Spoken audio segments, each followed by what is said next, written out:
messages, just back to back, back to back, back to back messages. So yesterday, the card of the day was the Five of Pentacles, okay? And when I first started tarot reading, I associated the Five of Pentacles with, oh my God, I'm just gonna lose all my money, right? I'm not gonna have it. And it literally means the fear of losing, okay? The fear of losing your money, of not having enough. And as I've gone on in the, you know, educating myself more on the cards and their meanings and stuff like that, it has expanded to a little bit more, right? To feeling like you're left out, to feeling like no one's answering me, you know, like answering me or you, right? In moments of you asking your spirit team certain things, it's like moments of silence to where you feel like, okay, I'm not being heard. So that means I'm not supposed to do this, or I'm not getting this. And you start to feel these feelings of like, of lack, of like, well, I don't have it, or they're not answering me, so I'm not going to have it. And yesterday, as I was writing the meanings on the screen for the card, it kept from lack to legacy, from lack to legacy, from what you deem that you lack. That is your full-blown legacy, because you lack nothing. It is all mental. It is all mental. It is all what we put up here.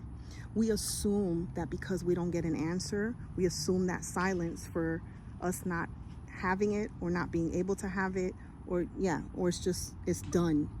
But that's all. The silence is only the beginning. I say that the silence is only in the beginning because when you're in stillness, when there is silence and stillness, that is when everything is moving. That is when everything is moving about, everything is forming, everything is transforming, everything is getting ready in preparation. When it's quiet and still, it's because it's already moving. But we associate the quiet and the stillness with it not moving, because we've been accustomed our whole life to, in order for things to look like something's happening, it has to be in movement. It has to show in some type of movement. And that's not the way spirit operates.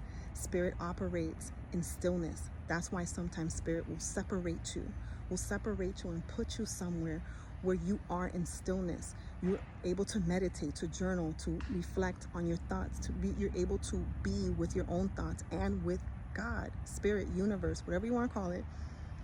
And that is where you get spoken to. That is where you get the creative ideas. That's where the juices really start flowing. And that's where the movement really starts, because the true movement starts from here. So just because it's silent, just because it's still, doesn't mean anything. It just means that you are being prepared. Your stuff is being prepared. Your things are aligning. And your only thing is to continue to keep your vibration of that in alignment with what it is that you desire, what it is that you've already put out there.